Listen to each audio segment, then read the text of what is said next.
Good morning, good afternoon, and of course, good evening. My name is Tommo, and welcome to my post-race Chinwag for the 2024 Belgian Grand Prix. Oh, we've got a lot to talk about, don't we? Welcome to everyone who's here live on YouTube. Seth, IBK Sand, Samir, Twingo, Kev, IBK, Hornet, Nathan, Puff Piastri. Upgraded to second indeed. Welcome to everyone who's here live on YouTube. Again, welcome to everyone who's here after the fact on YouTube, of course. Post live stream people. Okay, most of you are post live stream people. So thank you for supporting what I do. Thank you to all the audio only people as well. Spotify, Apple Podcasts.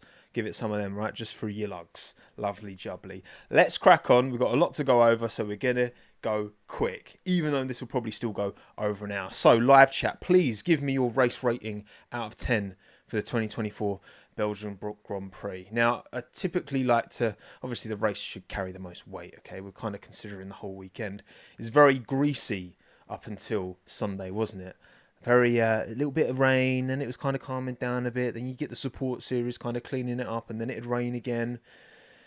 It was a mixed bag, wasn't it? And I tell you what, some of them interesting. Wow. Okay. I've seen 6 of you in a row there give it a 7 out of 10. A 4? Damn, a 4. Blimey. Tough sell. Rain and nothing happened. Wow. Interesting. Well, I'm gonna let you kind of. What I'll do is I'll put a little poll in, and give me your race rating out of 10. I'm seeing a lot of, I'll do the top option as a 9 or more. 9 or more. An 8. A 7. A 6 or less. Give me your race rating out of 10, please, in the poll. That would be much appreciated. And again, it reflects into what you're looking for from a race. Did we get loads of really tense wheel-to-wheel battles? I mean, it was close at the end, obviously, with Lewis and George. Oscar was closing in as well. The top 3 finished within, was it 1.1 seconds in the end, I want to say? It was it was very close at the end. Kind of reminded me of a bit of Las Vegas last year, I want to say. Didn't Las Vegas last year ended within like some crazy tiny margin? And it was one of them that it kind of kept you thinking. I think for the entire race, I at least was kind of locked in and trying to focus on what was going on, because it's one of them, if you switch off for a bit, it's easy to kind of fall behind. You've got most people going for a 2-stop, obviously starting on the mediums. You had Carlos starting on the hards. It was one of them that, to me, honestly, it did offer a lot. And I very much enjoyed.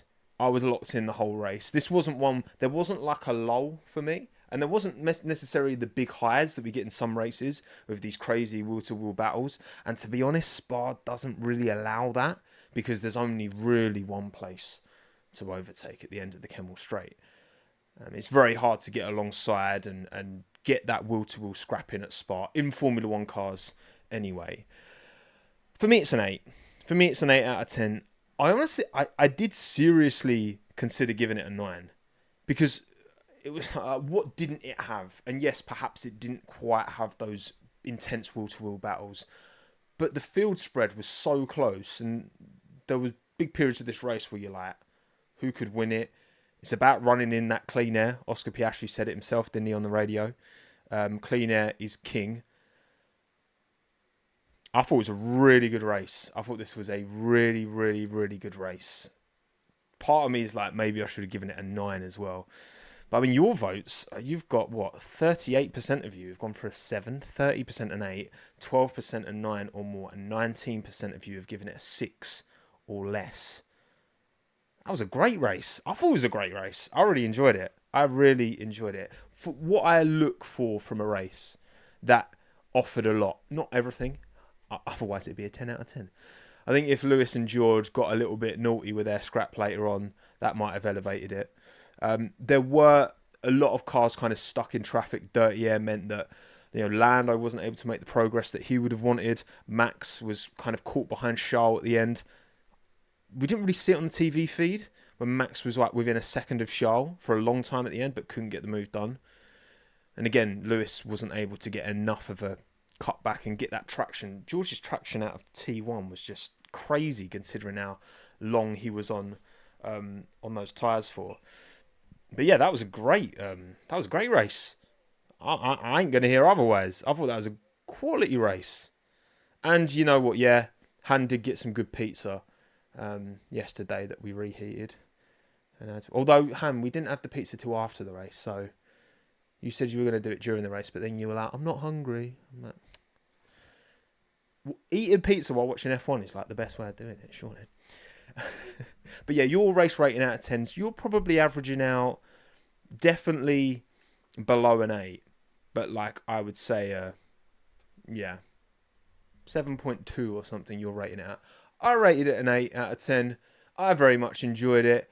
Maybe that's because it was a British one too, and this is the home of British bias. Okay, I mean that is surely the most rational explanation for that. What do you mean, Brendan? George disqualified? What? What are you talking about, George? How was he disqualified? What is this new news coming to me? We'll get into that. Don't you worry, okay? I've not forgotten. Check the thumbnail, okay? I might not put the X on his face on this little graphic, but it's on the thumb, okay? It's on the thumb. Right, let's reflect on the results then, shall we? George Russell, DSQ, or I should just DQ in it. It still kind of communicates the same thing. Nil points for the man from Kings Lynn on, what was it, Norfolk Day? Crofty is like, when Crofty gets onto something, whether it was Max with the sim racing last race or this with Norfolk Day, okay, which nobody cares about outside of people from Norfolk. And anyone from Norfolk, do you care about Norfolk Day? He just kept saying it constantly. Oh, it's Norfolk Day. Oh, it's Norfolk Day. Maybe because Martin Brundle was from Norfolk as well, so he wanted to give the love. But either way, I don't know what a Norfolk Day is, okay, either. And I'm not that fairly... There's a whole county between me and Norfolk, but still, I don't even know what that is. It wasn't even today. It was on Saturday, Kev. What? Hilarious. Seth, you're a Norfolk lad. No idea. Well, George, unfortunately, Norfolk Day did not come through clutch for him, and he ended up disqualified, 1.5 kilos overweight by the end of the race. Tough because it was quite the drive from him, and if he'd have kept it, this would have been definitely George's most impressive win. And someone going against the grain on strategy, against the grain of everyone else in that top kind of 4 teams, and actually making it work, because, you know, he wasn't the only one to do a one-stop. We saw other cars throughout the field do one-stops and not make it work anywhere near as well as George did. So, credit where he is. Underweight. My bad. My bad. If he was 1.5 overweight, then, you know, even more impressive. But unfortunately, he was underweight. Oh, George. Bless him. But Lewis Hamilton inherits the race wins. It's still a Mercedes race win, but not a Mercedes 1-2. So instead of, obviously, 25 points with Lewis, would have been 43 points with George up there as well. But it was not to be. Oscar Piastri gains a position. Everyone gains a position with George moving all the way to the back. So Oscar Piastri P2. Another very impressive race from Oscar. This last 7 races... The first 7 races he struggled, but this last 7 races in Formula 1, the boy from Australia, the boy from Melbourne has cooked. He's got, a P2, Belgium, 1 last weekend in Hungary, P4 in Silverstone, 2 P2s in Austria, P7 in Spain, P5 in Canada, and then P2 in Monaco. He's cooking. And you've got to say, in terms of converting, at least in points, converting better than Lando is. The stats, well, the numbers lie all the time, but that is a fact. He's been converting points better than Lando has as of late. Charles Leclerc P3 as well, kind of out of nowhere. Great job in qualifying on Saturday. Put his car ahead of Checo, behind Max. Kind of out of nowhere. No one really, Ferrari certainly didn't see it coming. And was able to hold on to P4, but then obviously gains a position, gets a P3 podium in the end. Yeah, man, that's a very impressive drive from Charles Leclerc. And it's one of them that, you know, Spa is a track that is typically seen as quite easy to overtake. They did shorten the DRS this year. the Kemmel Straight by, I think, it was 75 metres, which did make it a bit more difficult to overtake, and that made dirty air component more challenging because you get these DRS trains. And even if you're not in a DRS train, if you're within, I'm not sure, I think it depends on the track, but even when you're within like 3-4 seconds of a car in front, you're still getting impacted by their dirty air. So yeah, Max Verstappen P4, recovery from P11. We said, it was going to be tough for him, and I think without the rain, I mean, this was the best he could have really expected. Do I think if Max hadn't spent so much of his race behind a car, it's one of them that if you pitted at a suboptimal time but gave yourself clean air, that paid back to you like exponentially more than it would perhaps in other instances. Nick, can you cook Vegemite on toast? I love Marmite on toast. I've not actually had Vegemite before, but I do love Marmite. I didn't used to, and that was something that Hannah converted me onto the old Marmite. Lando Norris P5, Big L, turn 1, going wide onto the gravel. He was very unhappy with himself, put his hands up at the end. I think he called that one embarrassing. And yeah, unfortunately, that really hurt his race. Considering he out-qualified Piastri, didn't he? I actually can't remember. Either way, it was very close between... I remember it was close between Oscar and Lando. But he lost position. He lost 3 positions through that. Almost lost more. But kind of came back onto the track. And it was a little bit techie with the cars behind trying to come through. But yeah, that was it. Lando P4, Oscar P5. Thank you, chat. See, this is the beauty of doing a live stream. When I don't know things, I can just ask you. And then we are all more informed. Amazing. Carlos Sainz P6 went for the hard on the start. He made a mistake. Lost about 3 seconds when he ran wide on the hard tyre. And could have maybe gone for a one stop. But then doing it the other way round probably wouldn't have worked as well. I think the hard seemed to be a much better tyre.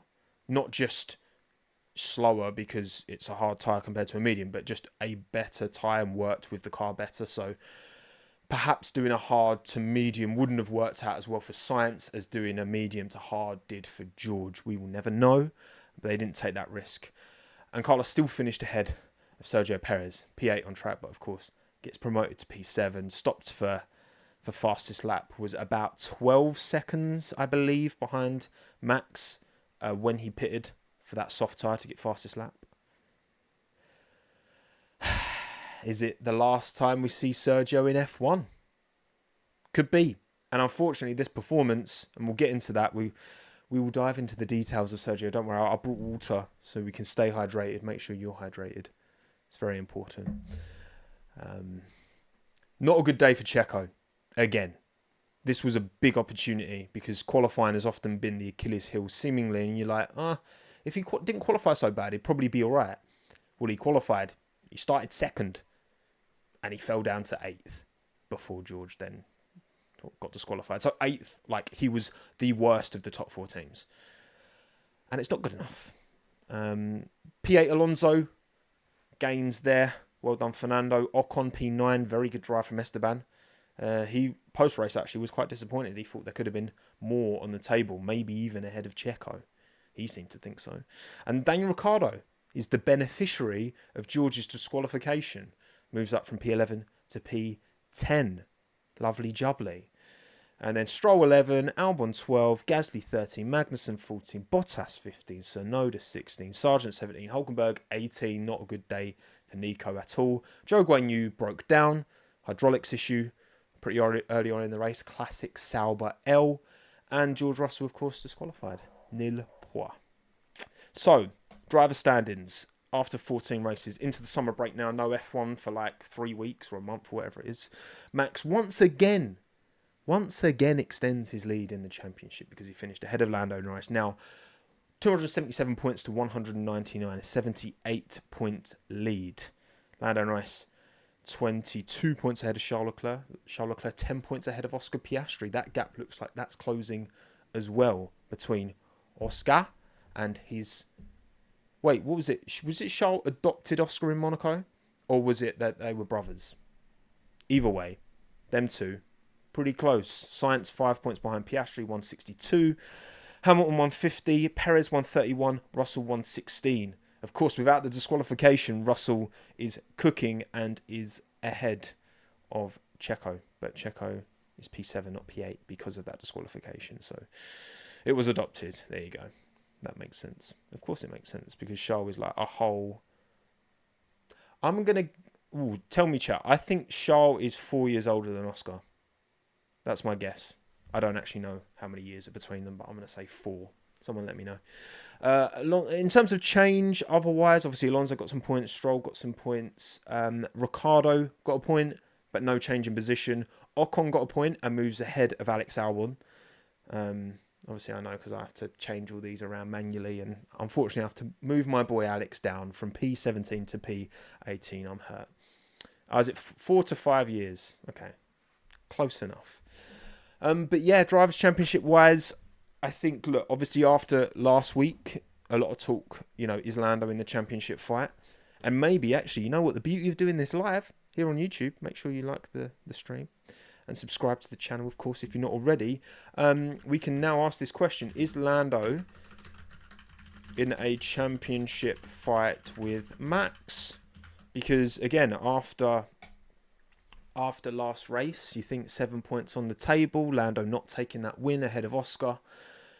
Is that a missed opportunity for the McLaren driver to potentially take the fight to Max? Well, now that gap between him and Max is 78 points with 10 races to go. So that's what he needs to average, even if Lando wins all the remaining races. And I'm not including sprints just for the sake of this analogy. It's not an analogy, but whatever. The difference between P1 and P2 is 7 points. He needs 7.8 points more than Max every single race for the remaining of this year. So, look, a few DNFs for Max and it gets interesting. Even a couple of DNFs, like 2 DNFs, makes it interesting. But it still requires Lando to maximise. And that's the problem. Mercedes, cooking, right? They're here. They're here to play. Piastri, cooking as well. They might not always be in the position where they can, we'll swap positions to prioritise Lando Championship. So there are too many factors going on here to allow for, I think it was the case before this race and it's the case now, to allow a Max Verstappen title fight, because it's not like Lando and McLaren are the clear second quickest, or at least the clear even quickest to always pick up the pieces when Max is having DNFs. Max is not going to throw away this championship. There is no way. But yeah, team standings. Now this is closed up a little bit. 42 points now between Red Bull and McLaren. Obviously Checo not scoring great points. Max only being able to recover to P4. Obviously again benefits from Russell's disqualification, but then so does Oscar. 42 points now between Red Bull and McLaren. This is very much on. Again, it does massively depend on what Red Bull are doing with this car going forwards and who's the right call. We'll get into it. We've got time to go through all of these things one at a time. Right, trying to keep this formulated, Get through these Bosch. Bit of Bish in there, but mainly Bosches as we go through. And also, in the poll, 80% of you think Lando is not in a championship fight with Max. 20% think he is. And you got to say, Max with his grid drop, for Lando to still finish behind Max, it's an L. It just is an L. The L is apparent. Also, thank you, Yaromir, for extending as a member, friend of Tommo. Right, if you're £2 a month and want to support what I do, you're welcome to. I have to, but love it. And thank you, Puff Piastri, as well. Piastri. I've never pronounced it like that, but because there's no reason why I pronounce it like that, actually. Puff Piastri. For the super chats as well, much appreciated. My boy is winning the drivers next year. There is absolutely no reason to believe he won't outscore Lando next year. Does that mean a drivers' championship? Stranger things have happened. But he is cooking, no question. And thank you, EG, as well, for the 5 Canadian. Much appreciated. Up the Canadians, the place of mine and Hannah's weddingness. Up the mountain, wherever it's called. Oh my god, I've literally forgotten. Oh my god, it's literally completely evaded me. Banff, there we go. God, idiot. Right, anyway. Ferrari 21 behind McLaren. Mercedes closing that gap somewhat. It's getting there. But realistically, too little too late, right? Surely too little too late for an actual title fight in the constructors anyway. But Mercedes could certainly catch Ferrari. That's definitely on. That's absolutely on. But also, if you don't catch, you might get a bit less money, you get a bit more ATR. So, balance, innit? Bitter balance. Otherwise, though, no positional changes from before. Alpine, obviously, score with Ocon. Ricardo scored for Racing Bulls, but otherwise, not too much going on in the constructors. Okay, so, of course, as always, before each race, I'll do a stream. Okay, either on the Wednesday, Thursday, maybe a Tuesday if I'm feeling a bit saucy, right? Depends. We talk, we give our predictions of how the weekend is going to pan out, right? So, my predictions for this weekend's Belgian Grand Prix were not great. Race winner Lando Norris, no. Banger drive Daniel Ricciardo did get P10. I'm giving myself half a point. Maybe that's a stretch, but I'm giving myself half a point. Drove, I think, a very good race, did Daniel. And considering they started him on the softs as well, and he still managed to get P10, I'm going to give myself half a point, all right? I make the rules, okay? Pierre Gasly Clanger, no, Pierre he didn't do an amazing job. Actually, as well, he was very disappointed with the team after. He had issues with his car. He was losing speed down the straight. He said he was losing like 7/10 down the straight. So he had car problems. So you can't really put too much on him. Banger Team Racing Bulls. Well, Sonoda started from Zandvoort, as he said. It's quite funny. And Daniel had a good drive, but I think there were other teams who were more impressive. Clanger Team Alpine. Well, no, Ocon got in the points. And again, felt he had more pace to do more. They did kind of let Pierre down a bit, but I think, again, there's more. There's worse teams out there. So, yeah, I'm giving myself half a point. Deal with it. Okay? And thank you, Matthew, by the way, for Super Chat. While Max may have extended his lead, Red Bull clearly need to figure where the pace has gone in the RB20 because at this rate it keeps getting worse. And look, again, do I think the Red Bull is actually getting worse? No. This is a product of everyone else getting closer. And then the weaknesses that were already existing within that RB20 and perhaps in the RB19 and RB18 and weren't remedied because they had such an advantage.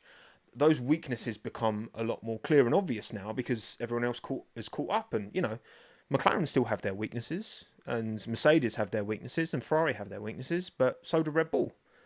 And also, certain cars have their strength. Again, the Red Bull can't really ride the curbs, whereas the McLaren can. But then in other instances, the Red Bull's stronger than the McLaren, and it kind of depends, It really does depend. But yeah, those are my predictions. Half a point out of 5. We move. Yours, better, but not by much. Race winner Lando Norris, you were also wrong. Banger drive, Max Verstappen. Wasn't a bad drive, but wasn't a banger drive. Not from Max, not this weekend. He was stuck behind things for far too long and he didn't have enough clean air, did he, in the end? Clanger drive, Checo. I'll give you a point for that. Well done. I was hopeful, more out of hope than anything, that he'd be able to hold on to at least a podium, and nowhere near. Unfortunately, banger team McLaren, no. Yes, of course, Oscar possibly should have won. Obviously, he made his mistake overshooting on the pit box. Perhaps they could have done a one stop with Oscar. There's a lot of hindsight with this race because of how George was able to make that one stop work. There's no guarantee other people putting a one. Again, there were teams throughout the grid who did one stops and it didn't work for them. So look, the Mercedes was in a very good place on Saturday, and Lewis was showing it with his pace, leading from the front and being quite comfortable, and George showed it by being able to pull that strategy off and win the race. Asterisk. I do feel for him, George. I do truly feel for him. Even the biggest George haters out there, you got to feel for him because like he's pulled off an absolute worldie of a strat right out of nowhere, and then it's no fault of his own. It's the team. Like they're the ones who build the car, and like if there's a weight issue with the car, that's on the team. And then they're like, nope, yoink, no points for you, not even a penalty. Look, it's. I'm not saying it's. I think it's fair. You got to have a hard line with these rules. Seb had it in Hungary, didn't he, when he was chasing down Ocon, and then he got disqualified. But I'm gonna sneeze. I've got some really bad hay fever today. I've already taken the tablet for it, but my eyes were streaming earlier. I'm streaming, and my eyes were also streaming. See, live stream of every kind. Do I keep saying overweight? I meant underweight, but you know what I mean. Right, okay. Bangers and clangers time. 2024 Belgian Grand Prix. Banger drive for me, no question, regardless of the fact that he was disqualified. George Russell to go against the grain and pull off a worldie call to stay on the hards and to make it work because there was no guarantee that was going to work. He did it. He kept enough life in the tyres. He kept Lewis at bay for multiple laps at the end. I don't think anyone looked at what was going on when Lewis came out behind George and it was about 6 seconds off, and everyone, myself included, was like, he's just going to reel him in. George ain't going to have DRS. Going to overtake him at the end of the Kemmel Straight. George might hold on for a podium. He'll probably gain from the P5 he was in beforehand. Bosh, right? George Russell, unreal drive. Was he 1.5 kilos overweight? Underweight. I keep saying overweight. Underweight by the end of the race. Correct. We'll get into the meat and bones of that. He wasn't. We still don't know why. Mercedes actually still don't know why. Got a quote here from Andrew Shovlin. We investigate thoroughly to find the explanation. We expect that the loss of rubber from the one stop was a contributing factor and will work to understand how it happened. So obviously him being on the one stop, running through them hards, running down the rubber. Obviously all of the marbles that come off the tyres, that is mass that is leaving the tyres. So if you're only doing a one stop, that's gonna hurt. If there was an outlap and he could have gone round and picked up some marbles, would he have been underweight? Probably not. Is that the same rule for everyone? Yes, because at Belgium you don't do a lap, you kind of go wide and you go the wrong way down the pit straight. Mercedes clearly did think, and certainly a 1.5 kilogram underweight car would have benefited him somewhat at the end to help keep Lewis at bay. But, and again, there's the quote from Lewis when he was on Graham Norton back in the day. A kilo is about 2 seconds. And that was probably about that. But that's over an entire race distance. An entire race distance. So do I actually realistically think George Russell benefited enough for that 1.5 kilos to make a difference? Especially as it's not like he was 1.5 kilos lighter than Lewis from the start of the race. Because everyone would have run through their tyres. It was only in that final bit when Lewis came in and George decided to stay out that George would have been carrying this 1.5 kilo advantage in weight. So do I actually realistically think it made a difference? In my opinion, no. We don't know. We don't have all of the facts, all of the numbers. And ultimately, we'll never know. Because you can only re-simulate and say, oh, would Lewis have caught George? He got close. But he didn't get it done. But unreal call from George. He made it himself. And I think that's what makes it stand out as a banger drive from him. Because he made this call. He was like, no, this is what I want. I'm the one driving the car. I'm going to make the call. And sometimes they work against you and you look like a clown. And in this instance, he played a blinder.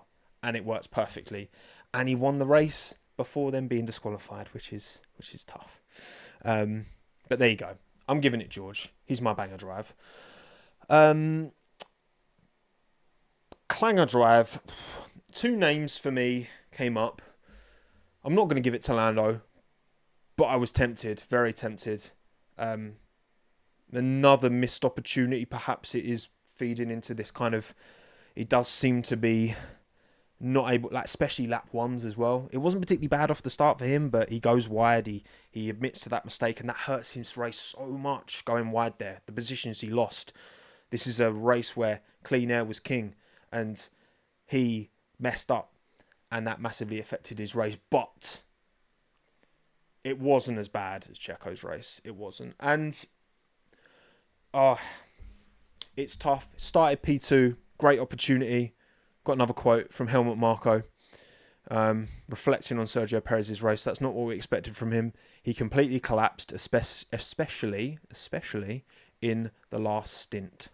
And this is from Helmut Marko talking post-race. So, yeah, it's not looking good, Brev. Okay? It's not looking good. I don't know. We'll get onto it when we talk about Red Bull. It's hard to just keep saying the same thing, but we just keep saying the same thing. Tough. Banger team, Mercedes. Now, of course, it was a Mercedes mistake that saw their car get disqualified, which almost made me give this to someone else. But to be honest, I don't think any other team had. If another team had a real highlight performance, you think, oh, Alpine, Ocon get good points, but then they kind of stiffed Gasly. Aston with Alonso was all right, but it's just mid. It's just average. McLaren probably did all right, to be fair. It was more Lando made his mistake, and then Oscar overshot the pit, so you could maybe argue McLaren. Ultimately, I think it is still Mercedes. But maybe, Thomas, maybe for the second weekend in the row, it's banger and clanger for the same team. Was it the same team last time? It was, wasn't it? Yeah, it was McLaren. McLaren got banger team and clanger team. And maybe that will happen this time. But not for me. For me, it's Sauber. Joe broke down, and Bottas was not able to really do anything. Joe's car broke down. So, yeah, okay.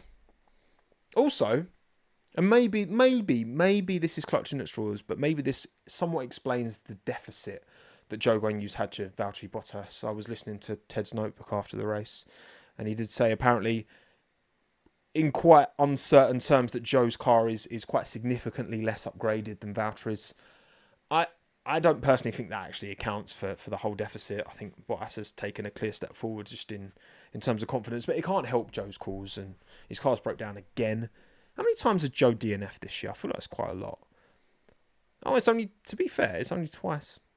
Belgium and Japan. But then Bottas must have retired a few times. Bottas only retired. I feel like they've retired loads. But yeah, he retired in Japan. To be fair, Joe retired in Japan. Bottas retired in China. And Bottas was actually possibly running in the points. But yeah, either or, another stinker for the Saubers. Maybe Mattia Binotto will come in and sort it all out. Maybe. Or maybe we're clutching at straws. So, those are my bangers and clangers for the 2024 Belgian Grand Prix. But what about yours? Well, 1,855 of you voted. Thank you so much for voting. Make sure you subscribe to the Tommo YouTube channel to make sure you see my community post where I post the polls before the races, after the races as well. So you can get involved as well. Thank you very much. And also on Twitter. I share them on Twitter at TOMMO'S if you're a Twitter degenerate like me. Right, so your banger drive this weekend was also George Russell. 67% of the vote, 16% of the vote to Lewis Hamilton, 11% Oscar Piastri, 2% Daniel Ricciardo. And I do think, I think realistically, if George doesn't play this blinder of a strategy and recover, significantly and actually make it work as well. It's not just, doing a one-stop, it was a given. Like, George had to, he had clean air in front of him as well, which worked out for him. He didn't have traffic to deal with. But yeah, it's Lewis's banger drive, if not George, isn't it? I mean, for sure, Lewis didn't put a foot wrong, got that move done on Perez early doors, then got the move done on Charles, then just controlled the pace, went for the two-stop that everyone else was going for. Lewis didn't really put foot wrong. I can understand, for sure, like, Lewis did seem a bit salty post-race and a bit frustrated, but I get it. To be honest, if I was in his position, I'd be salty as well, because he's like done everything right, and he's followed the strategy that was considered to be the go-to, and all of a sudden George has undercut him and made a one-stop work and won the race. So I get it. I trust me, I get it. And again, having a wet Friday where you're not really able to get what was it wet? I think it was.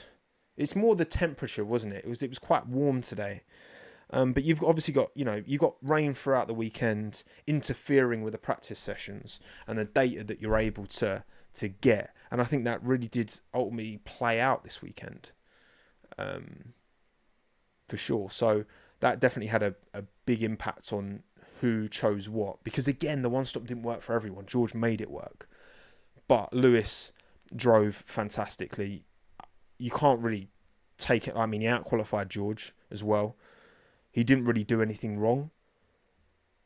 And also, I think with George being P5, is like, what's there to lose by just going with this one-stop strategy that no one else is thinking about and just going for it? Versus Lewis is controlling the race. There is no way you can expect the team or Lewis to push for a one-stop that all of their simulations are saying, no, this is a two-stop race. There's no way Lewis is going to do that. Lewis couldn't afford to take that gamble. George could. Sometimes that's how it works. I remember, was it Japan? There was a race in Japan. I remember Vettel and Latifi both got caught up at the start of the race. I can't remember what year it was. They both got caught up at the start. And that meant that they decided to box early. And it was like a changeable condition race. And because of that, Vettel, and I think Latifi ended up in the points, and Vettel ended up quite significantly ahead than where he would have started.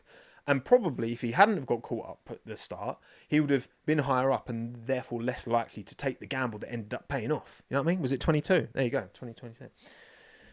So I think that is a big part of it for George as well. He probably felt more emboldened to make this kind of... But also that's kind of George Russell behaviour, isn't it? He loves to do an out-there strategy. He loves to just... let's just do something different for fun. And a lot of time that won't come off. But it did come off perfectly this time. But yeah, anyway.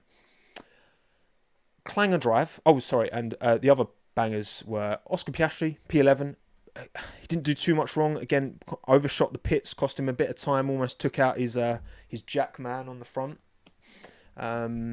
Otherwise, very good from Oscar. Again, really, to be honest. Didn't go off like Lando did at the start and converted. So very, very well done, Oscar. And 2% Daniel Ricciardo. Again, well done, Danny Rick. Got a point. P11. Did I say P11? What's wrong with me? I'm just saying things today, Kane. I'm just saying things. 11%, sorry. 11% of the vote for Oscar, not P11. Oh, dear. We have fun, don't we? So this is where I'm, in an edited video, I would have just cut that out and you'd have never known. But we're live. So it's all hands on deck, people. Right, Clanger Drive, 58% Checo Perez. Unfortunately, 28% Lando Norris, 3% Yuki Tsunoda. He had a 60 place grid drop, so fair. And 2% Joe Guanyu, obviously he broke down. Yeah. I mean, the big issues were obviously Lando's made his run onto the gravel and lost out big time. Obviously Carlos run onto the gravel and lost out as well, but obviously at the start of the race, in terms of an isolated singular incident that completely ruined someone's race relative to where they could have, maybe should have been, that Lando going wide at turn 1 was for sure the most egregious. But yeah, Checo's pace and the way he just fell back, and he talks about battery, engine clipping, blah blah blah. Like, these excuses can only wash for so long. Like, he doesn't work with this car. That is clear for the world to see. Okay, he's not able to drive this car. I have no doubt if you put him in various other cars throughout the grid, probably midfield teams, like if you put him in the Aston Martin, put him in the Williams, he would give a much better account of himself and he would be very close to other equally skilled drivers. But in this Red Bull, he can't drive it. He's been in there for over 3.5 years. If you can't make it work after 3.5 years, then I don't know. I know, like, I saw Karun was talking about how he kind of feels like, and I agree. I think Red Bull want to make it work. They wanted to make it work with Alex Albon in 2020, but they changed him, and they were right to change him. And it would have been great if it worked with Alex, but it didn't. And I think they're in the same situation. And Karun was suggesting, put Checo in a old Red Bull and give him some, so he can build his confidence back up in the mid-season break. But I'm just like, it's 3.5 years. It's not like his first season at that team. He's been at Red Bull longer than he's been at, not longer than he was at Force India, but like a very long time now. He's done how many races has he done at Red Bull? Like 80 something races at Red Bull now. I think this is it. Like, this is the level he can perform at in this Red Bull when it starts to get close. So, yeah, it's not looking good for Checo. I hope this isn't the end of his Formula One career. I do, because I think he's better than he's been able to showcase. He will get a better version of himself out at a different team than he's been able to show in these last few years. And Sand, it's a good point as well. 0.003 of a second out from getting knocked out in Q2. If that happens as well, and the fact that he fell back to P8, if he then starts P10, no, would you start? He'd have started P11 because then Max would have taken the drop. Then it's a whole world. No, he'd have started P10 because Max qualified pole. Whatever, doesn't matter. If buts, maybe. If my mad bull should be my dad, as Max famously once said. Right, banger team, 91% Mercedes dominance. And again, yes, of course, they made the mistake that saw George disqualified, which does deserve big clang points to offset the bang that they delivered. However, there were no real strong candidates elsewhere, so I think that's probably why they got so much of the vote. 3% Ferrari, 2% McLaren, 2% Alpine. And then finally, clanger team, stinkiest of them all, is of course Sauber. Shock. 28% of the vote, 21% Haas. Yeah, disappointing considering the standards they've set recently. They just never seem to be able to get a working window here in Spa-Francorchamps. 16% Red Bull. Max recovered pretty well. Maybe they could have done a bit more. I don't think it was that bad. 15% McLaren. More on Lando. Oscar. Maybe shouldn't overshoot. Maybe could fight for a win. The thing is, even if Oscar had caught up to Lewis/George, he still would have been behind 2 cars. And then, therefore, the Mercedes would have been able to DRS each other to the end. So do I think actually, even if Oscar had an extra couple of laps, would he have got... The only way that happens is if the Mercedes are proper scrapping and then they go offline. And basically, Piastri, the way Piastri wins that race is if the McLarens do a Silverstone 2022 and then Piastri does a through goes Hamilton. But Oscar, through goes bloody Hamilton, mate. That was terrible. That's my worst Australian accent I've ever done. I've just done it live in front of... How many of you are here? 1,687 people. Don't get me started on my Kiwi accent either, Kane. Right? Don't get me started on that. So, yeah. Yours and mine are the same, but with slightly different sized heads for Checo and George, because my graphics lack consistency, apparently. I can only do an Australian accent by being loud. It's not possible to do like a quiet Australian accent. It's just not feasible, But yeah, so we actually agree, which doesn't happen often. There you go. Right, okay. Team by team, let's do a run through, starting with Alpine. Again, Ocon, good drive from him. Gasly, not happy with the team after. They're making too many errors. And yeah, he was struggling with losing time down the straights. Not much more to say in terms of the context of the race. And thank you, Blake, for the super chat. As an Australian, I can confirm that was bang on. I think you spelled off wrong, mate. But thank you. Depends on what part of Australia you're from. Maybe I nailed some kind of like niche Tasmanian accent or something. But anyway, Alpine, not great. Running the Deadpool livery. Looked pretty good on track. Obviously, it never looks as good as the renders, but it looked pretty good on track. Bruno Fama, obviously, he's leaving. Ollie Oakes is being suggested as the new team principal there. Does it look like they're gearing up to sell? Maybe.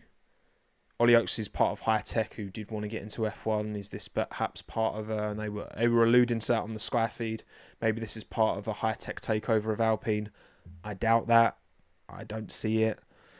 But yeah, I think that team does perform better with a Mercedes power unit in it, because there's been many a talk, and it's been said many a time, how this Alpine engine does have a deficit of perhaps 0.2, 3, 4 of a second. Now, this weekend, obviously they did low wing, especially with Esteban's car, and it paid dividends because it didn't rain. But you got to wonder, I think with the Mercedes power unit, this car does move forward. This car does do better. And it is held back. It's not like it's got the best chassis in F1, but I think the chassis perhaps does shine a bit more with a different engine under the hood. But yeah, I was actually considering doing a video about Alpine, because I came across some very interesting LinkedIn posts from ex-staff from Viry-Châtillon, which is the engine gaff. They wouldn't call it a gaff, obviously, because they're not me. But the engine gaff near Paris, and they're not happy that the team is moving away from that facility. Obviously, Bruno Famin has said it's got a reallocation of resources. Either way, it's a terrible look from a PR point of view for Alpine, for Renault, for the wider brand. And yeah, we'll see. Maybe the decision to move to Mercedes engines makes that seat more appealing to Carlos Sainz. Maybe. I mean, Briatore's come in, and I mean, from, I've been able to speak to a couple of people at the team. I think Briatore, has made perhaps a positive impact on some parts of that team. A lot goes on behind the scenes, from like a marketing, from a like various angles that we never see, because it's a business at the end of the day.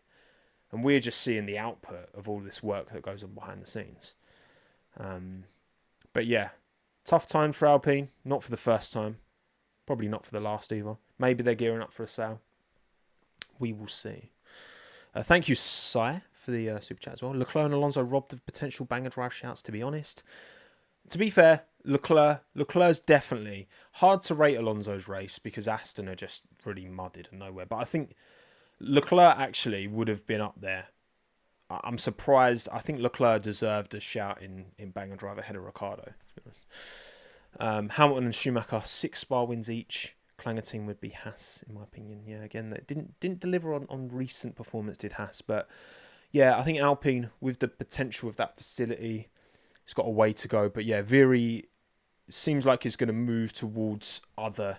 Obviously, they've got their World Endurance entry. They're doing hydrogen stuff, Alpine, Renault. So hopefully, the thing in France is that employee rights are very tightly regulated. So you like to think that nothing's going to massively change unless the staff are on board with it. So, but not much more to say about Alpine. Aston Martin. I know. Obviously, they tried one stop. Alonso seemed is kind of best of the rest. Is about what he can. I think he maximised what he was able to achieve this weekend. Obviously, Stroll finishing 11th in the end. They need to sort things out. Obviously, Lance having his crash before qualifying yesterday didn't help matters. Was slowing quality, and it's such a frustrating team. They've really stalled, haven't they? Really stalled. And it's not like they've been short of upgrades, but this correlation's just not hitting. It's just not hitting, and I don't know when their wind tunnel's going to be ready, but it feels like there's some teams that bring upgrades and they just work, and there's other teams who bring upgrades and they just don't. And I think Aston's one of those teams, because they've not been short of upgrades. It's not like, Williams haven't upgraded their car pretty much all season. And I know Alex said post-race that Zandvoort's going to be their first kind of significant upgrade. So that'll be interesting to see. And again, I don't think, Kira, I don't think they've regressed. It's a matter of, it's relative, isn't it? I think Aston Martin have stalled and everyone else is continuing to move forward and they're just not making the progress at the same rate. They're probably improving their car, but just not by enough. So, yeah, I think there's a lot of personnel there that are new and still integrating into the team. They're still building out the facility. It's very impressive, but it's not done. There's still more to come. And obviously they've got Ferrari engine fella, somewhere in the chat. What's his name? Cannot remember, but he's joining. There's talk of like Mike Crack maybe going to Sauber Audi. Remember seeing that as a bit of rumour mill stuff. Hopefully that's it. Thank you, Flynn. Enrique Cardile is moving to Aston Martin, who's been the Ferrari engine geezer. Is it engine geezer at Ferrari, or is he more just like technical developer geezer? Either way, senior technical Ferrari going to Aston Martin. But, you know, you can assemble... Look at England in the Euros. You can have great individuals on paper, right? On paper. But as a team, does it work? Is it cohesive? Not always a guarantee. Not always a guarantee. Right. Go Williams next. Alex had an okay drive. Him and Ricciardo were having a good little scrap early on, weren't they? Logan just seemed to be nowhere, unfortunately. And Albon out the points. Not a bad race, though. I mean, he was clear of, he was P12 in the end. So probably a pretty maximised race from Alex, I've got to say. But yeah, I mean, we'll see Zandvoort. Maybe those upgrades will cook. They did well in Zandvoort last year, did Williams. But yeah, I think the big bit of news, that we're waiting on is that second seat, isn't it? We know Logan's not going to be in that seat. I think Val's dropped another statement about Sainz, like he still feels like he can get Carlos Sainz. And I'd love to see it.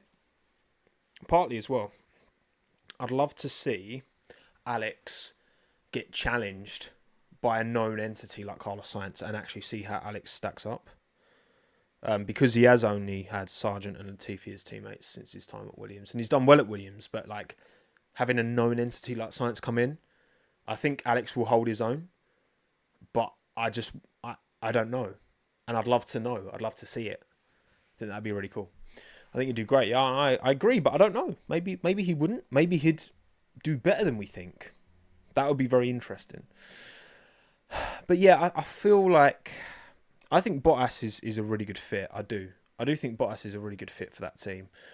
But also I think if they can get Carlos Sainz, and Carlos potentially brings Santander over, potentially brings Estrella over, like he's got support, he's got, some financial sponsor backers there, and he's a known entity, he's a multiple-time Grand Prix winner.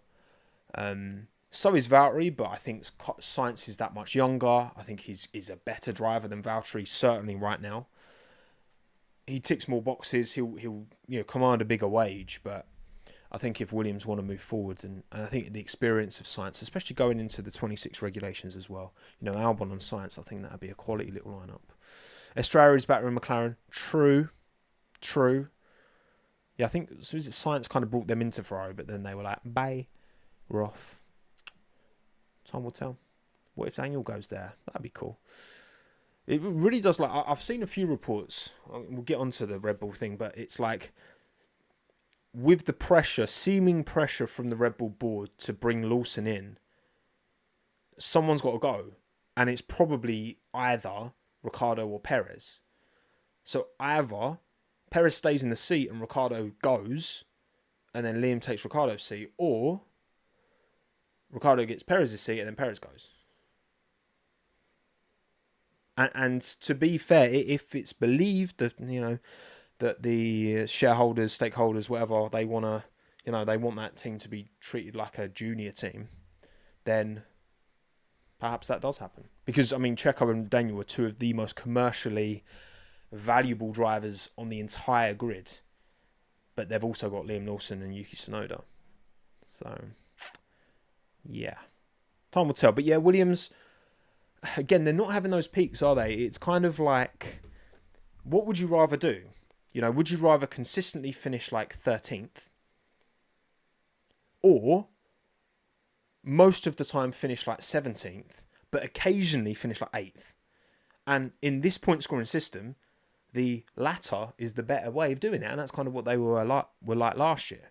They'd have a few tracks, Canada, Zandvoort cooked as well, obviously Monza, where they're flying, but then the rest of the season they're nowhere, and they've made their car more consistent, but also because not everyone gets points, they're getting fewer points, and they're actually not doing as well in the Constructors' Championship. But hopefully they can bank that ATR and make it cook. Checo to NASCAR is the story out we need right now. Do you reckon, Matt?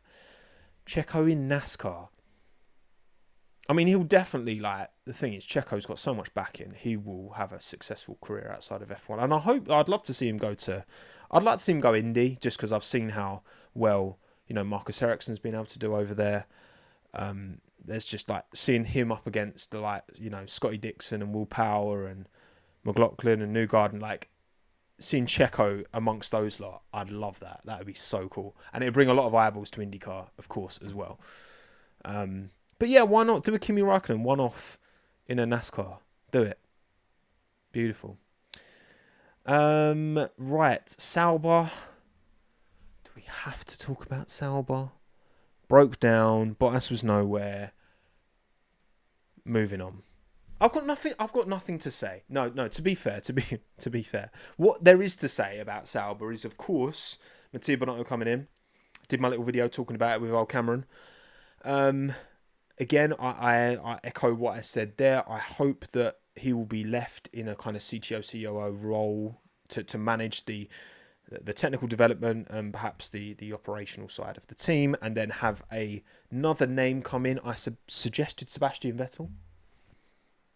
German brand comes in as the face, as the, he knows how to work with drop. Why not? I know he's not got any experience doing it, but if Mattia's handling all of the actual car development stuff, which is what he's good at, and then Seb's managing the drivers and managing the media, I think it'd be great alignment, in my opinion. But either way, even if it's not Seb, I think they need someone. They learn from the mistakes of what happened at Ferrari. Mattia, he's a technical man. And I think if you try and make him do other things as well, that is the more media stuff and managing the drivers, and that's not his wheelhouse. That's not his experience. So you find someone else to do that stuff. Someone who's commands respect in the paddock as well for this Audi name. And then you let Mattia cook and do the things he's best at. Otmar would be a decent fit, perhaps. I'm not sure, though, Reed. I'm not sure if Otmar would. I think Otmar excels at a smaller team. I could see him doing a good job at a Haas, for example. Obviously, they've got Ayo Komatsu now, and he's doing really well. But I feel like Otmar, he struggled, I think, with the interference of the top management at Alpine. Aston Martin, obviously, Lawrence Stroll coming in and making it more... I think a smaller... Even like a Williams, obviously, again, they've got Vowles, but I think at a Williams, he would have done a good job. I think at a Haas, he would have done a good job. But I feel like these big, high-profile teams with interference from top-line management, I don't know if that works really with Otmar. Cyril, there is talk of Hyundai pulling out of WRC. I read an article cool about that yesterday, actually. So maybe Cyril... I miss Cyril, man. Cyril was good vibes. I really like Cyril and Christian. Their little loggerheads was decent back in the day. But either way, Sauber, changes coming. Certainly, you can argue, better now than to leave it until things really have gone Pete Tong. But I do wonder what Mattia Binotto is going to do, what he's going to bring in, what he's going to change, and why, I guess, they feel like this is necessary. Because, of course, Audi don't come in until 2026. So is this decision to get rid of Hoffman and Seidel based off of their current struggles, or looking at what they have for 26 and understanding what other teams have for 26 and being like, that is also really struggling, so we need to bring change in now. Mika Hakkinen, that'd be a vibe. That'd be a vibe of them all. Maybe Carlos Sainz Sr. Comes in as TP at Audi, and then Carlos Sainz is driving for someone else, and there's like inter-family rivalry. That'd be fun. But yeah, not much more to say on Sauber. Moving on to, who should we talk about next? Let's talk about Haas. Talk about Haas next. Again, a bit of a disappointing weekend. We know they can cook. Unfortunately, the chicken had salmonella this weekend, didn't it? It wasn't cooked. It was raw. There was no lamb sauce. Not good. Not a good day for Haas. Nico was struggling all weekend. On the inters, they were struggling as well. They're slow on the inters, and yeah, in the race, Kevin was kind of happy with his pace towards the end, but ultimately it paid nil pois for the ha-has. So yeah, not much more to say about them, to be honest. Moving on to let's talk about racing balls. Let's talk about the balls that race. Again, Yuki from Zandvoort to P16 with the DQ for Russell. I've not got anything to say about Yuki's race, to be honest. He was running kind of close to Ricciardo, wasn't he, at one stage? I feel like he was towards the start, maybe. Am I making that up? I'm not sure. But Ricciardo delivered another kind of solid race, decent in qualifying as well. Yeah, I think he's probably the guy that I would say is worth the gamble on. If you put Ricciardo in Perez's seat, I don't think he does any worse a job than Checo. He does at least as good a job as Checo. But then you also open up his seat for Lawson. And I think Lawson definitely deserves a shout because Lawson could be really good. So that's probably, if I was making the decision, which maybe I am. Maybe I'm just not, maybe I am a consultant to Red Bull Racing. And you just don't know it. Maybe. If I was making that decision, I would probably go with Ricciardo. Lawson, even though I do think he would do a better job than Checo as well, there is, of course, the whole putting a rookie alongside Max and burning him out. And you would rather let him go to a racing balls and then gradually cook and move up. And there is that. And I think Daniel probably will be able to, he should be able to handle the pressure. He's a lot more experienced. And I don't necessarily think he'll do a much better job than Checo, Daniel Ricciardo, but I think he'll do at least as the same level job. And then Red Bull were clearly prepared to lose the Checo money. Otherwise, they wouldn't be talking so openly that they're considering dropping him. So they're clearly prepared to lose it. So yeah, I think on balance, I would probably go with Ricciardo, at least to the end of the season. And Checo's had 3.5 years and it's still not working. Just end the pain. Please, I beg. But yeah, good race from Ricciardo. It's pretty good. But who will be in that seat next year? Would it be Liam Lawson? Next year? Next month, should I say. I think Liam and Yuki for me. I think Liam and Yuki. Next, let's talk McLaren. McLaren, the Papayans.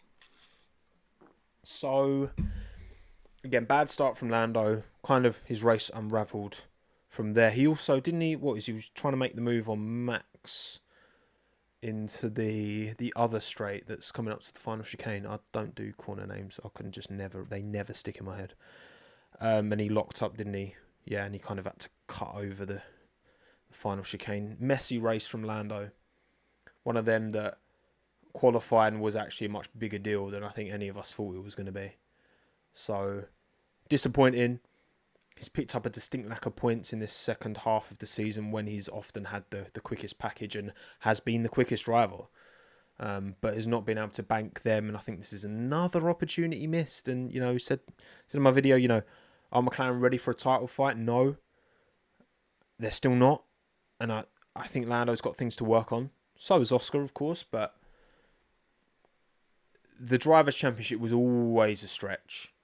They can definitely get the Constructors. If McLaren can get a Constructors' Championship this year and just learn, if they're going to make mistakes, better to make them this year when it was always a long shot on the Drivers' Championship. But then 2025, now that McLaren have cooked up, that works as well. Caught up, but cooked up works. Ferrari are probably going to catch up, and maybe maybe Aston turn it around in 25. 25 is going to be unreal.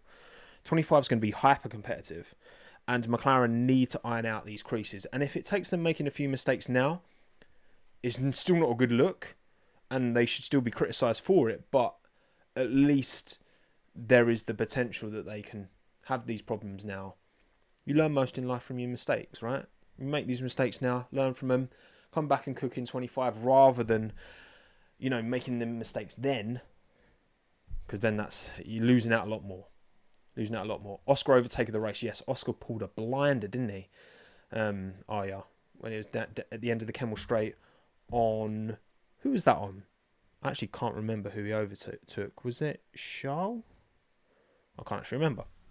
But it was a really good overtake. Yeah, it was Charles. There you go. Nailed it. And yeah, Oscar obviously overshooting. Pit box, not great. Lost a couple of seconds there. But fortunately, they managed to recover it. Again, I don't think he would have, even without that. Catching up to the Mercedes is one thing. But getting past two Mercedes in front of you that, have created a DRS train, essentially. The only way Oscar's getting past if he's doing a through goes Hamilton, and then Mercedes are, doing a Hamilton-Rosberg throwback. So, imagine if the Mercedes were scrapping and then hit each other, and then it turned out George was underway. They would have taken each other out for nothing. But no, at least Lewis got the win, so it wasn't all bad at all by any stretch for Mercedes. Did the overshoot cost him the win? I don't think it did, Riley. I don't think it did. I think again, more laps. I think if there's more laps and Lewis clears George, then actually I think Oscar's got a better chance of winning, because then he's able to clear George and then try and clear Lewis without Lewis having DRS. But yeah, all in all, there's pros, there's cons from McLaren's weekends. It's still good constructors' points relative to Red Bull. But yeah, 4.4 second pit stop was rough, indeed. But yeah, not much more to say on McLaren. I guess Oscar is just very impressive again. 1.5 years into his F1 career, cooking like this. Give him another couple of seasons, and this man is going to be scary good, scary high potential for Oscar Piastri. This man could really dominate this sport. Absolutely, I think if you gave him the car, he would. It's just so measured, so impressive. Mercedes. Excellent. What is there to say about Mercedes that I haven't already said? Again, Lewis didn't put a foot wrong. You can't expect Lewis or Mercedes to go with the risky strategy when he's leading the race and looking pretty comfortable. George could afford to take the gamble, took the gamble. It was a worldie of a gamble, and it paid off, and he won the race, but then 1.5 kilos underweight. Again, we don't know where that 1.5 kilos is. We can assume it's probably because he ran through the tread on his hard tyres because he only did a one stop, and that tread weighs. When marbles come off the tread, when marbles come off the tyre, those are small bits of mass that are coming off, and over 4 tyres, that's 375 grams per tyre, which when you think about it like that is not much. So yeah, I think all in all, it's a good day for Mercedes. It's got to be a positive day for Mercedes, even though George has lost out the win.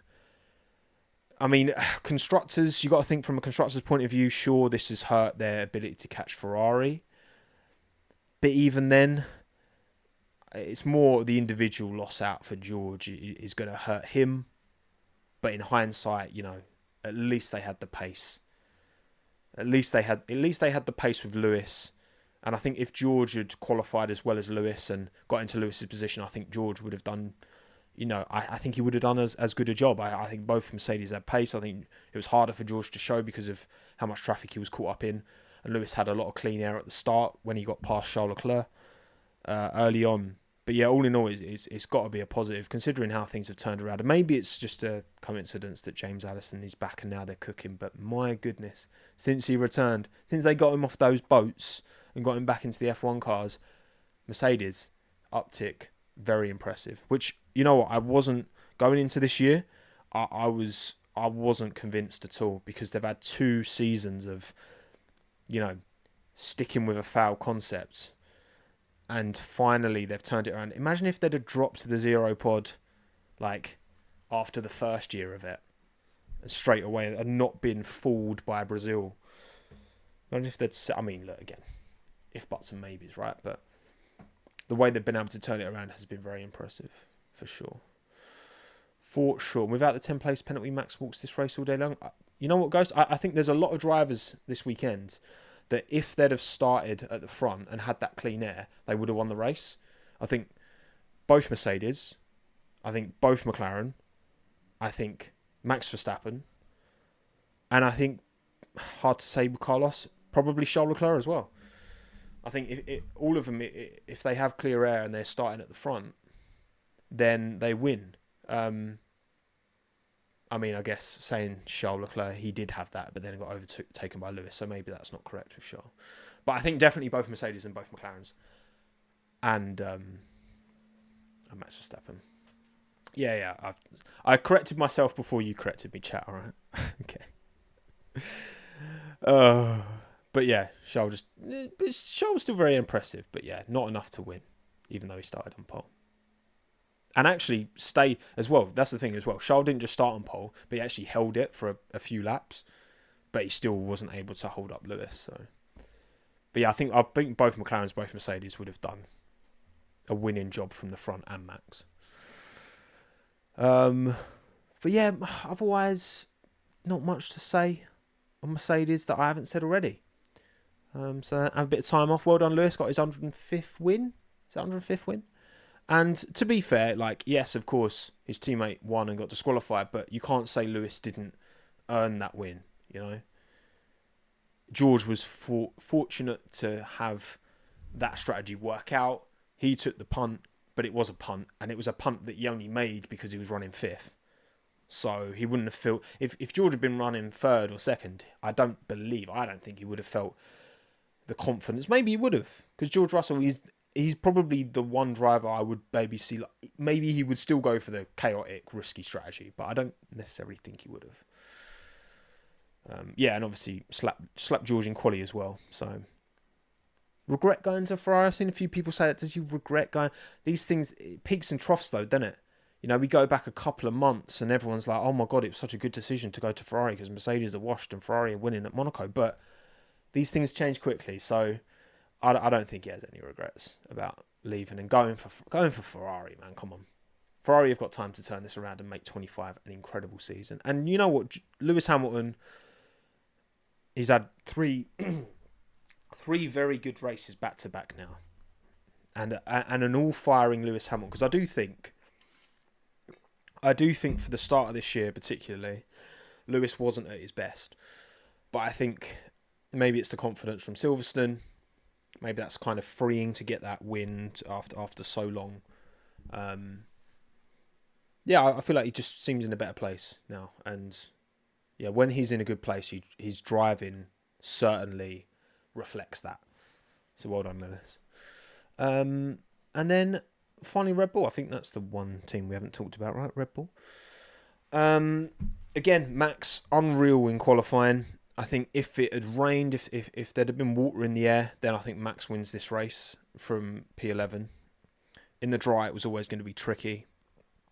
His straight line speed in quali wasn't actually, it was like the same as Leclerc's. So yes, they were quick in sector 2, but it wasn't like he was losing out massively down the straights. This track just works with the strengths of that car. So Max, yeah, phenomenal in qualifying. Wasn't able to show it in the race, but still managed P4, still ahead of Lando Norris.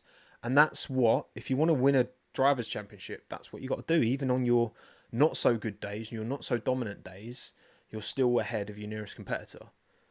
Didn't make the mistake Lando did at the start. Didn't really put a foot wrong in the race and converted. Maybe they could have done more, but I think that's probably more on strategy. If they'd one-stop Max, maybe he'd been able to do a bit more, But yeah, okay, I'll go. I thought I might have missed out Ferrari. We'll do Ferrari last. But yeah, very good job from Max. And then that leaves Checo, who obviously he's going to be defiant, but I would be very surprised if he's in that car in Zandvoort. I'd be very surprised. Again, Helmut Marko's quote, if you've not seen it, it's post-race. That's not what we expected from him being Checo. He completely collapsed, especially in the last stint. Writing's on the wall. I think he's out. I think that, honestly, that gives him a good shot at getting a seat elsewhere if he goes mid-season. That's one thing I'll say. If he wants it. I don't know. Like, who knows, right? I can't speak for Checo, okay? Neither can you. None of us can. All we can do as fans is try and put ourselves in these drivers' positions and be like, what would I want? Now, if I was Sergio, I've had a career as long as his. I've won multiple races. I've been able to have this time in my career where I've been at a great team and I've won Constructors' Championships. If I was him, I think I would retire. And I would be like, right, that's me done. I'm not interested in a Williams or a Sauber Audi or another project. Like, I'm done.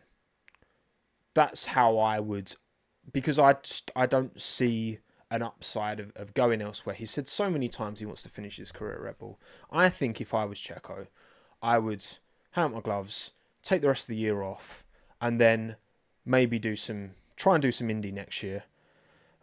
Means he could be based out of North America again, so he can be a bit closer to his home. And because I think Checo's missus and his kids are based out in Mexico still, I think. But that could be a really nice, like, he's not crazy old either. No, he's not South American, right? He's North American, Mama. You know that. How old is Checo? He is 34. He's not even mid-30 yet. So, I think, I get it. Adrian rebuilt his reputation like Gasly and Albon, but they were very young drivers right at the start of their careers. Checo has had a long career. He's had many successes. Unfortunately, he's had many failures in recent years, and it's been a tough watch. But yeah, I think that if I was him, that's all I can say. If I was him, I would be like, you know what, right? I've done that. I don't think staying and going to a Williams or an Audi is gonna offer me much. Like, I'm not going to be fighting for wins. I'm not going to be fighting for podiums. Like, maybe in 26 I could take a gamble on Audi and it will pay off massively and I'll be at the front, but I don't see it. That's such a stretch. And I just think, like, at this stage, he's had, 11, 12 years or something in Formula One. And, yeah, I think I think the best way of Checo rebuilding his reputation, if that's an angle you want to take on it, is to go to another racing series and be successful. I think Marcus Ericsson is a prime example of that. He's been able to go to Indy and really flourish, and he's won the Indy 500 almost twice, and he's been able to make good account of himself over there. So that's probably what I would do if I was Checo. And again, I think Ricciardo is probably the move that they will do, and I think that's what they probably should do. But time will tell. Time will tell. We're going to do one little poll as well. Not another poll. Sorry, I've still got the poll going. Why won't it let me do the poll? Oh, because the Lando Championship fight poll's still up. Right, so who will be alongside Max in Zandvoort? So will it be Checo? Will it be Liam? Or will it be Daniel? Who do you think will be in that car? Because it's not going to be Yuki. Like, there's enough that's come out that it's not going to be Yuki. So I'm not even giving that to you as an option. It's obviously not going to be Isaac Hadjar, even though Hadjar's doing a very good job in F2. Won another feature race. But he's obviously not going to go in the Red Bull. So it is realistically, it's out of those three. But yeah, this is like, who do you think? Hey, look, Nightmare. I'm not saying Yuki doesn't deserve a chance. I'm just saying that that's just not the way it's playing out. Horner, whether it's Horner or Marco, I don't know. But, like, there's enough people there believing that Yuki isn't the right person. So, and to be honest, like as a Yuki enjoyer, as a founding member of YukiCoin, as a shareholder in YukiCoin, I would like to exercise my right as a shareholder to be like, don't go to Red Bull, Yuki. Find a seat elsewhere and flourish. Please don't go to Red Bull. Because they've ended far too many careers. All right. Yuki is cool, Acid Masters. I'll give you that. Wow. 71% of you think it would be Daniel. 13% Liam. 16% Checo. Whew. We'll come back to that once we've talked about the final team, the Scuderia of Ferrari. Again, long, hard stint from Carlos at the start. Went wide, lost time. Maybe could have made a one-stop work. Probably wouldn't have massively helped him. But he did finish ahead of Checo in the end. It was not a great race from Carlos, really, was it? But yeah, Charles actually, very good. Very, very good in qualifying. Kept pace in the race. Kept Max and Lando behind in, I think what we can all agree is the Ferrari isn't as good, especially around Spa, as the Red Bull and the McLaren. So actually, I think Charles was an outside shout. I think outside of George and Lewis, Charles probably would have got my DOTD vote, even maybe ahead of Oscar. Even though Oscar did a very good job, but I think relative to the performance package that they were bringing, I think Charles was more impressive than Oscar for me this weekend. And yeah, look, maybe they should have stuck with a one-stop Ferrari. I've heard a bit of team radio that was a bit chaotic from Ferrari. Shock. With Carlos, so we'll see how Lewis deals with that next year. And, they can't help but Ferrari sometimes. But then sometimes it pays off as well. So, yeah, all in all, I think the summer break will be well taken on by the Scuderia. And hopefully they can find something by the end of the year. Because if they can find something by the end of the year and get back to as competitive as they were at the start of this year, then 25, goodness, I'm going to have to get some oven mitts because that's going to be hot, right? That's going to be good. That's going to be good. 70% of you think Daniel Ricciardo will be in that car alongside Max Verstappen in Zandvoort. Only time will tell. Right, cool. I think we're mostly done. Any other questions, live chat, while you're here? We've been live for an hour, 22 minutes. Thank you all for joining in and watching along. I believe in the Frederick Masterclass. Yeah, well, he's had his ups. It's a bit of a level off, but it's never going to be simple, straightforward getting to the top, is it? Never going to be. What are my summer break plans? I don't actually have any. But I plan on keeping it that way. I don't like having too many plans.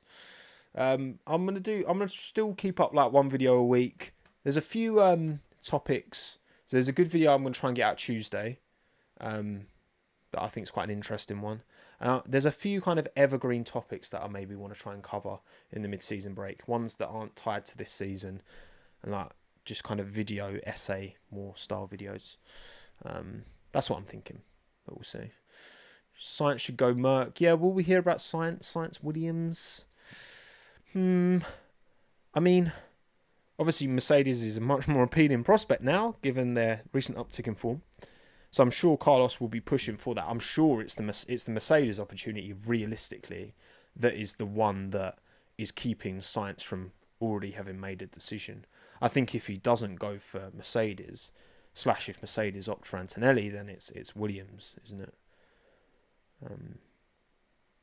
We'll see. Is Oscar the GOAT? Not yet, but kid's got potential.